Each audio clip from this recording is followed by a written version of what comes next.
Hey guys, so got this perception thing going on right here.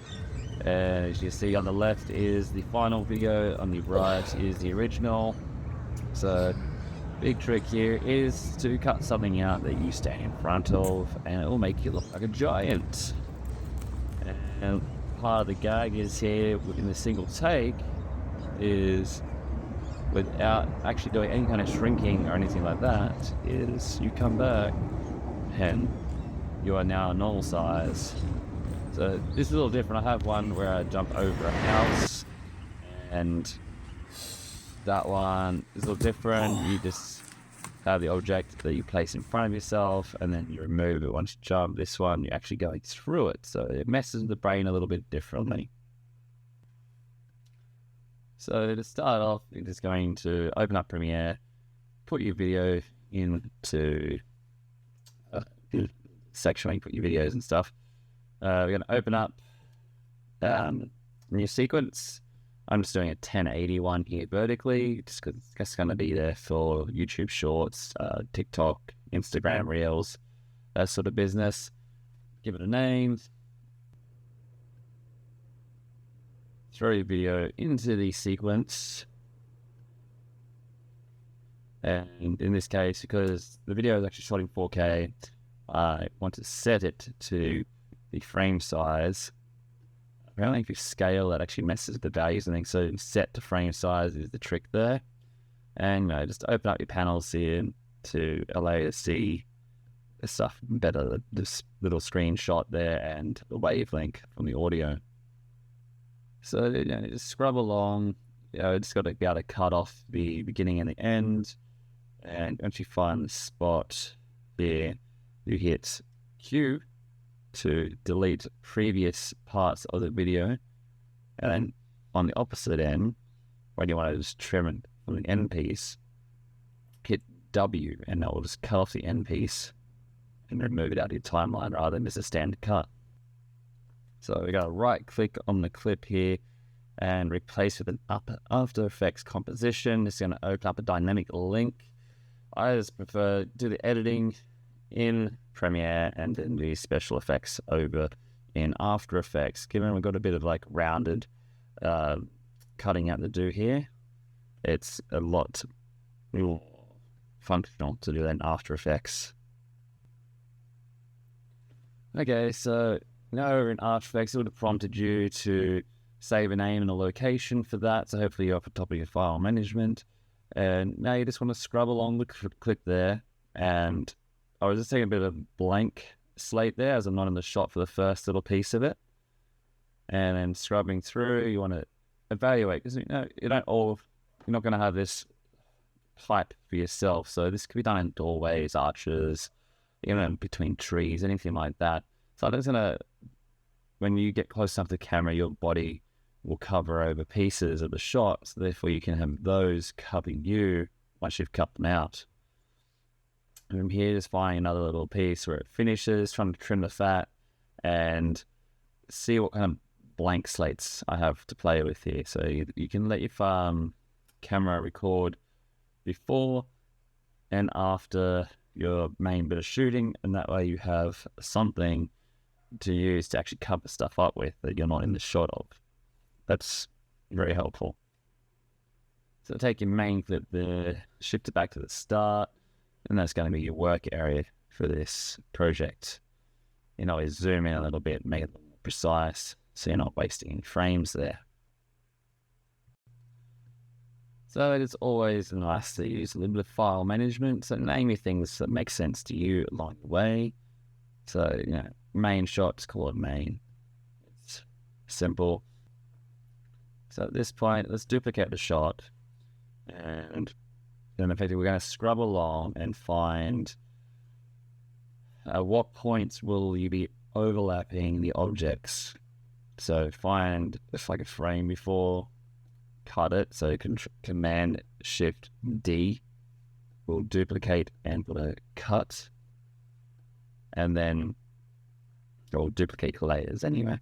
Then fine again at the end when you go to exit the shot, when you're not overlapping anything anymore, So we're going to use this because it's going to be the best lighting that closely matches. I use my iPhone for this, and it will constantly change light as you go.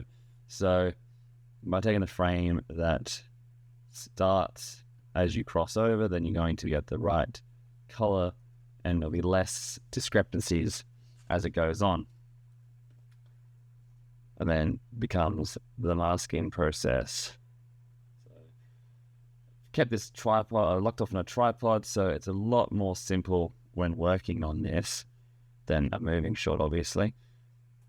And so yeah, then just start clicking away and build out a mask around your object. So hitting G is a shortcut, or you should have a little pen tool up in the top right section, usually is where it hangs out, top left, sorry. So because we're working on a still frame here, you want to use lots and lots and lots of points and make it quite accurate. Now we are working with curves. You could drag out your points and actually make curve masks, but just put lots and lots of dots, and with a bit of feathering, you would not see the difference.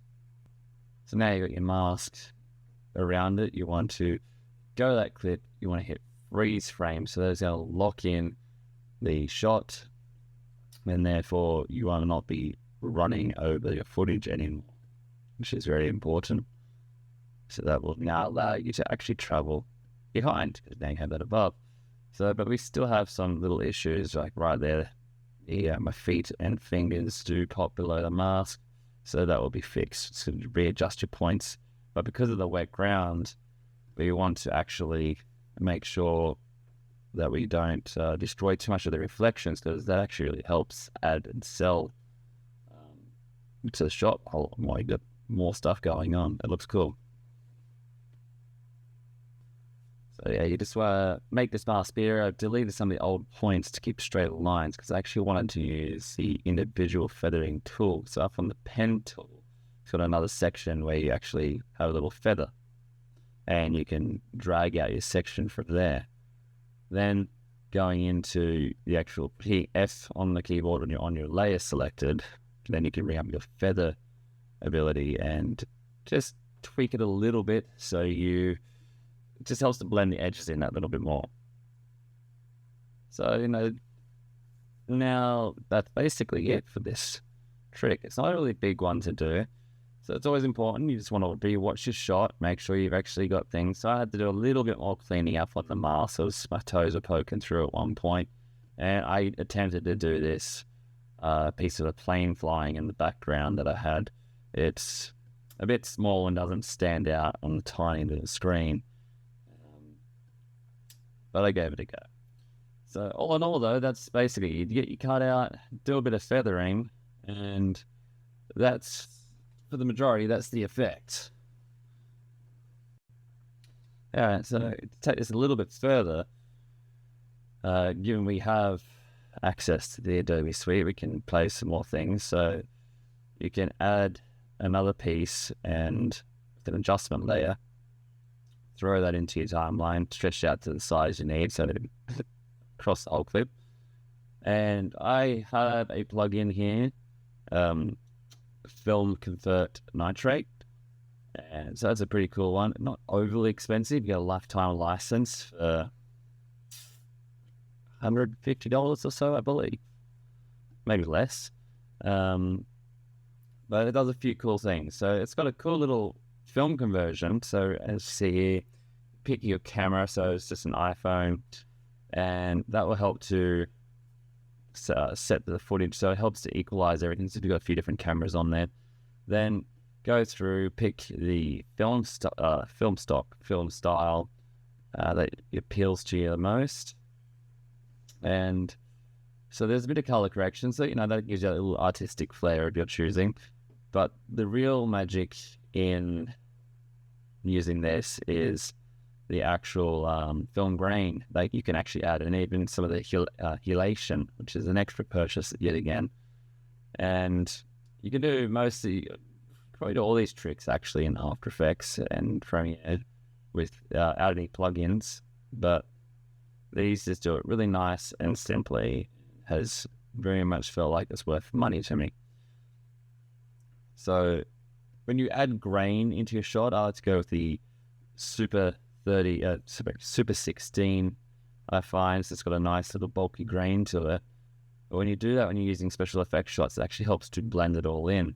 So a little bit like feathering to a degree, but it helps to smear the edges and so forth, gives it those little imperfections which go across and gives the illusion that it was all shot in camera.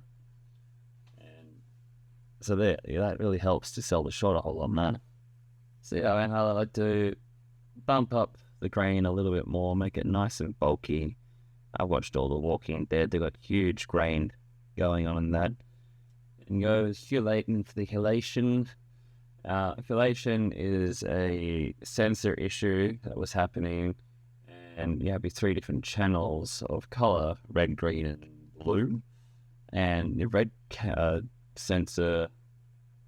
capture was getting all stuffed up by light, and hence you get a bit of a red glow. And in some cameras, the sensitive went through and actually hit the green. And here in this program, you can actually play with that a little bit more. And I like to bump up the hue a little bit so you get more of a glow action happening, opposed to just the red outlines. But that's the tutorial. So I hope that you get something out of this. I did not plan this very well, so this has been a lot choppier. Next time I do this, I will ideally record myself, the audio, whilst I'm doing the project, and even get some video footage of me on the screen so we can be a little more personal about it. But again, thank you for watching, and hopefully you made it this far and actually got to hear your thanks. There's plenty of other videos on the channel if you'd like to go check those out. See you next time.